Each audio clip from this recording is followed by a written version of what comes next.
سەبارەت بە ڕێخستن و ڕێنمای نوێ بۆ ئاوارە و پەناخوازان لە ستۆدیۆمیانداری بەڕێز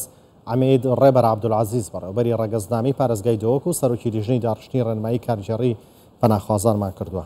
بەڕێز عەمید ڕێبەر بەخێر بێن. زۆر سوپاس. ئامادەبوونت. مافی پەناخواز چییە؟ مافی پەناخواز زۆر شت لە خۆی دەگرێتەوە. یەکێشوان دابینکردنا ژیانێکا شکۆمەندانە، ئازادی هاتوچۆی، ئازادی کارکردن، مافی خوێندن بە پێی ڕێنمایی وەزارەتی پەروەردە و خوێندنی باڵا، بێگەیاندنی خێزان، تایبەتمەندی معاملەکی تایبەت بە خاوەن پێداویستی تایبەتەکان بدرێت و منداڵان و زۆر شتی تر. هەرێمی کوردستان ئەمانەی کردووە بۆ ئاوارە و پەناخوازان؟ حتمما ئەوەی کردووە و مانای ئەوەی نییە کە ئەو ڕێنمایە دەرچوو کە پێشتر ئەوەی نەکرد بیت. ئەو ڕێنمایە بەس بۆ ئەوەی ڕێخستن لە چارچێوەیەکی یاساییدا. ڕێنمایەکان چی لە خۆگرێت بۆ تا چەند پێویست بوون بۆ کردان؟ gelek tişta bixwe dîrît 14 modda pêk dêt ew teqrîben 4 sal em serkartiyên gel UNHCR û gelek daniştirmeyê kirîn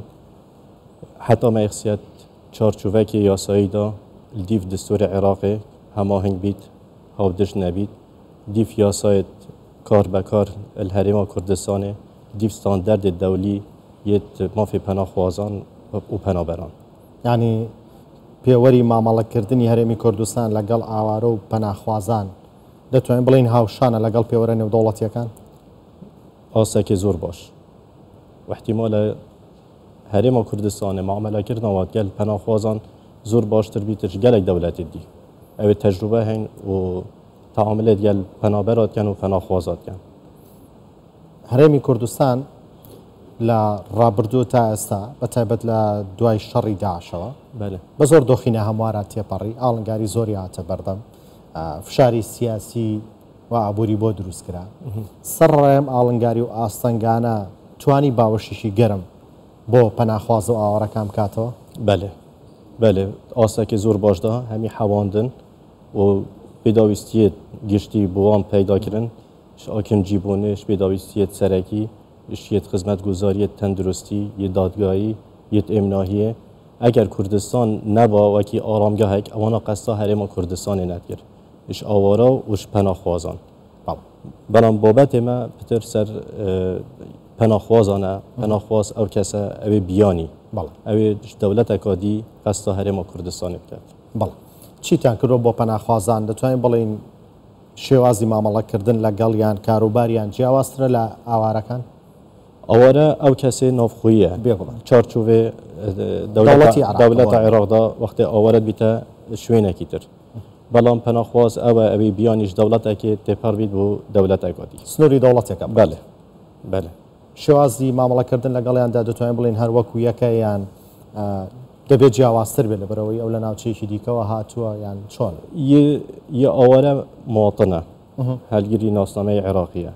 پەناخواز هەلگیری ناسنامەی بیانیە هەلگیری ناسنامەی عێراقی نییە بەڵام زۆر شت وەکو یەکە معاملەوانە وەکی هەوڵاتیەکی دی مەسەلا کارکردنیە مەسەلا خواندنەیە مەسەلا تەندروستیە ئێمناهیە زۆر شتا قووە دیریت یعنی سەر ئاستەکە باش لەوە یعنی زۆر قەستا هەرێما کوردستانێتیان. ژمارەیان زۆرە و پەناخوازانەی ڕوو لە هەرێمی کوردستانەکەن؟ ژمارەوە زۆرە بەس ژمارە لای منینە یعنی ئەو یامە بەس ڕێنمایی بوون یعنی ئەو داتاوە ئەو شتە لای منینە. بەڵێ ئەو ڕێنمایە زیاتر بۆ ئەوەی هاوشانی ڕێنمایەکانی کۆمەڵگەی نێودەوڵەتی بێت یاخود ئەوەی کێسا کۆمەڵگەی نێودەوڵەتی بینیویانە ڕایان چی بۆ لەسەری؟ پشتی مە بۆوانە شرۆڤەگیری ئەو ڕێنماییە و مە بۆوانە دایە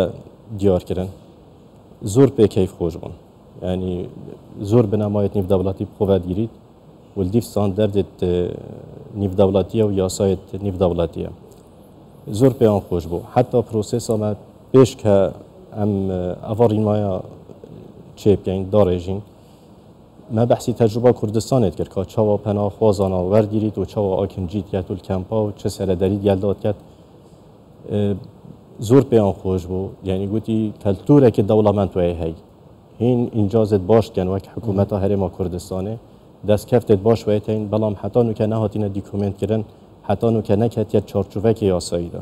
جا چیه کن بوی با دیکومنت بکری و بکیت چارچوبه که یاسایی او ایکش وانایا یعنی افرین مایا پسند کردن وارین مایا او ایکش وانایا که